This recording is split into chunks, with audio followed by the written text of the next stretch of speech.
Assalamualaikum warahmatullahi wabarakatuh. Perkenalkan, nama saya Tamara Kayumna. Pertama-tama, terima kasih kepada Dr. Gigi Santi Hairani MSI yang telah membimbing jurnal reading radiologi kedokteran gigi saya yang berjudul Smentoblastoma jinak yang melibatkan molar desidui dan permanen mandibula, sebuah laporan kasus. Kasus smentoblastoma dalam jurnal ini terjadi pada seorang pasien laki-laki yang berusia 4,5 tahun.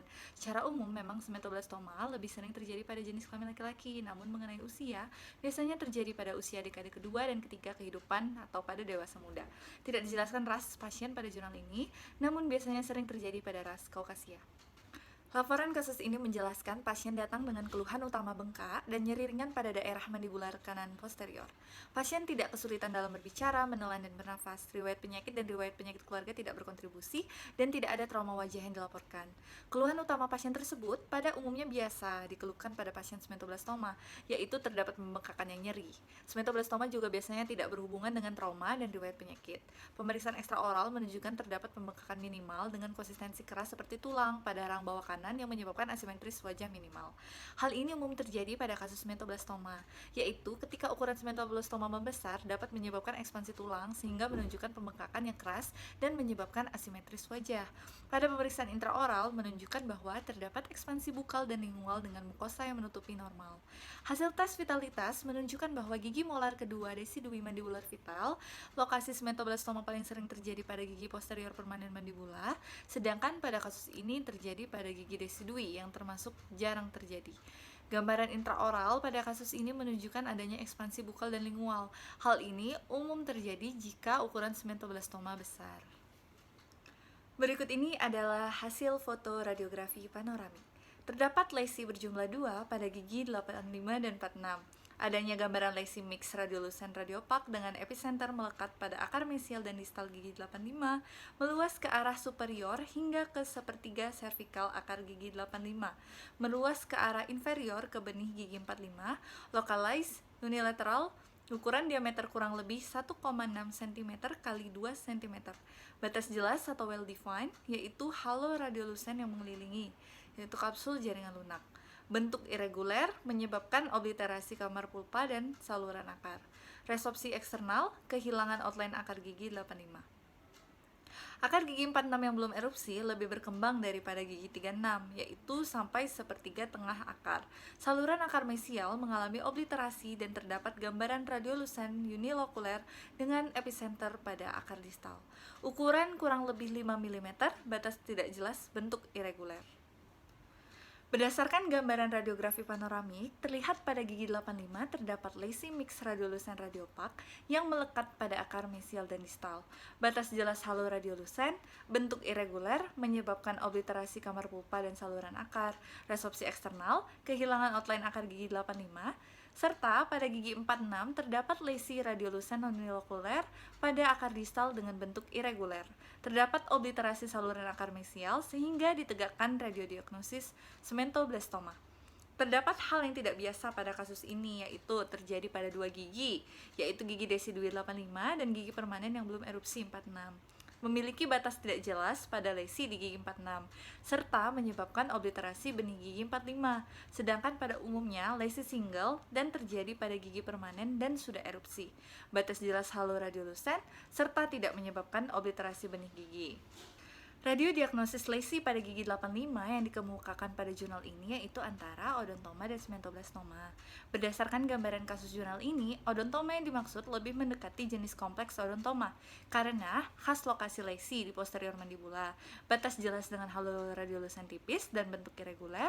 Namun pada kasus ini lokasinya melekat pada akar gigi, gambaran mix radiolucent radiopak dengan densitas seperti dentin atau tulang, menyebabkan obliterasi benih gigi, kamar pulpa dan saluran akar, resorpsi eksternal, serta kehilangan outline akar.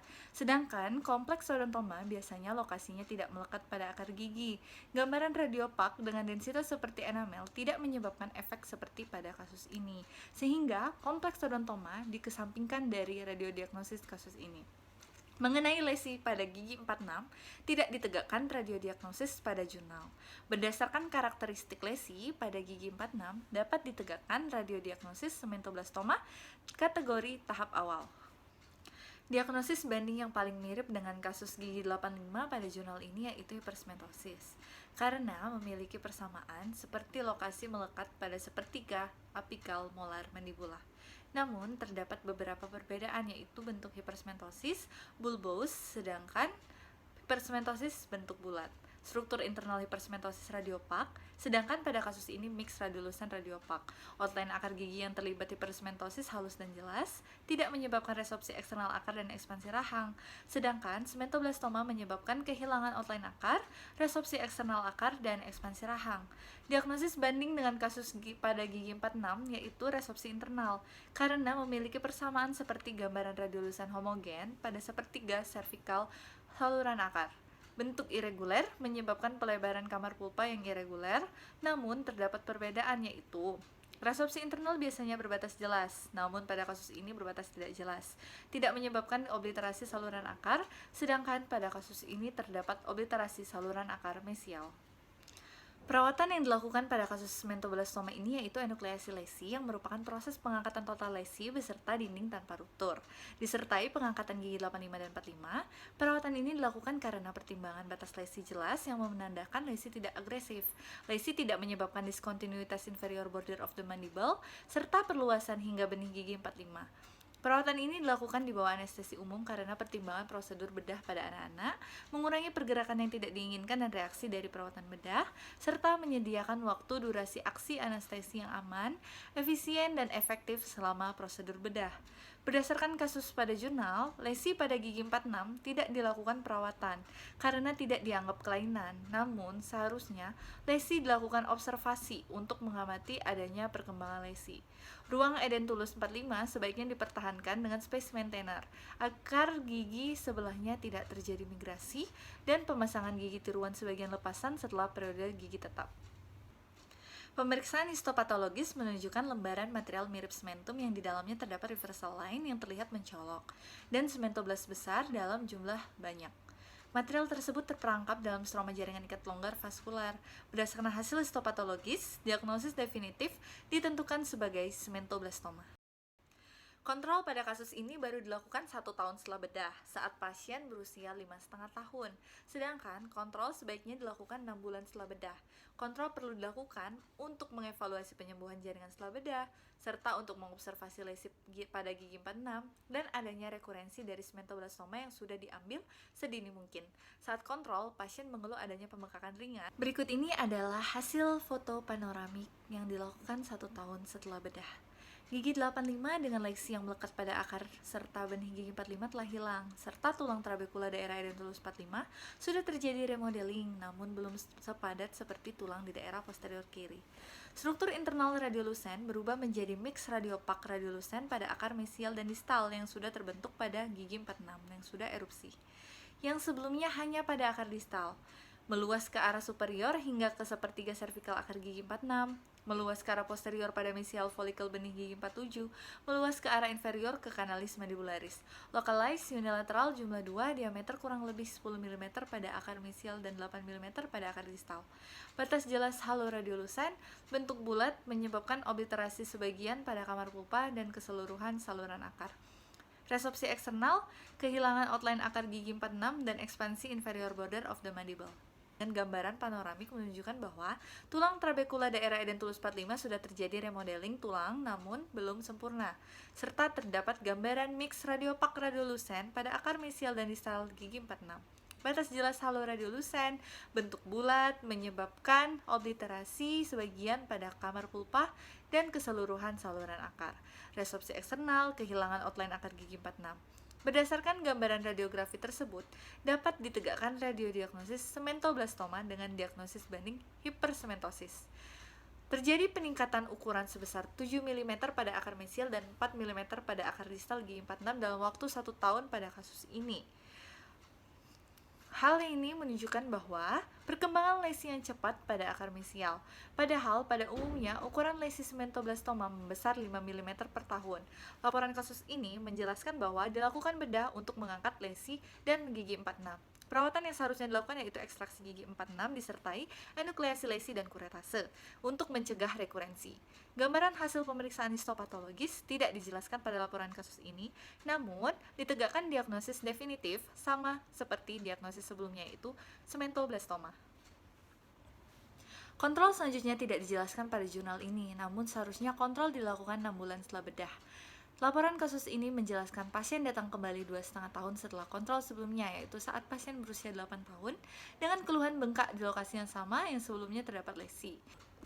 Berikut ini adalah hasil radiografi panoramik yang dilakukan 2,5 tahun setelah kontrol sebelumnya. Gigi 46 telah hilang, namun terdapat lesi mix radiopak radiolucen dengan epicenter pada daerah edentulus 46, meluas ke arah anterior pada foramen mental, meluas ke arah posterior pada mesial folikel benih gigi 47, dan kanalis mandibularis. Meluas ke arah inferior 3 mm dari inferior border of mandible. Localized unilateral jumlah single ukuran 18 mm x 13 mm, batas jelas halo radiolucen bentuk oval, dan menyebabkan ekspansi dan penipisan inferior border of mandible. Gambaran panoramik menunjukkan gigi 46 telah hilang, namun terdapat lesi mix radiopak radiolucen pada daerah edentulus 46, batas jelas halo radiolucen, dan bentuk oval. Pada laporan kasus tidak dijelaskan mengenai suspek radiodiagnosis, namun radiodiagnosis yang dapat ditegakkan adalah sementoblastoma yang rekuren. Lesi ini dinyatakan rekurensi karena lesi berada di lokasi yang sama dengan lesi yang pernah dirawat sebelumnya dan memiliki gambaran radiografi yang khas dari sementoblastoma. Diagnosis banding pada lesi ini yaitu preapical semental osseous dysplasia karena struktur internal mix radiolucen radiopak dan batas halo radiolucen yang mengelilingi. Seharusnya PCOD di anterior mandibula, multiple bilateral ukuran 5-6 mm, sedangkan pada kasus ini di posterior mandibula single unilateral ukuran 18 mm x 13 mm. Rekurensi sementoblastoma pada kasus ini kemungkinan terjadi karena pasien berusia 4,5 tahun yang ternyata usia 1-10 tahun memiliki resiko tingkat rekurensi yang tinggi. Selain itu juga karena lesi berdekatan dengan benih gigi 47 yang sulit dibersihkan. Serta pasien mengalami ekspansi inferior border of the mandible, sehingga menyebabkan akses pembedahan yang sulit. Akibatnya lesi tidak terangkat total, sehingga terjadi rekurensi yang umumnya persentasenya berkisar 22% sampai 37,1%. Perawatan yang dilakukan adalah eksisi luas lokal dengan anestesi umum, dan lesi sementoblastoma yang rekuren diangkat. Eksisi luas lokal yang seharusnya dilakukan yaitu reseksi marginal. Pertimbangan reseksi karena lesi memiliki kecenderungan agresif berdasarkan dari peningkatan ukuran sebesar 18 mm. Padahal seharusnya dalam waktu 2,5 tahun normalnya ukuran lesi meningkat hingga 12,5 mm.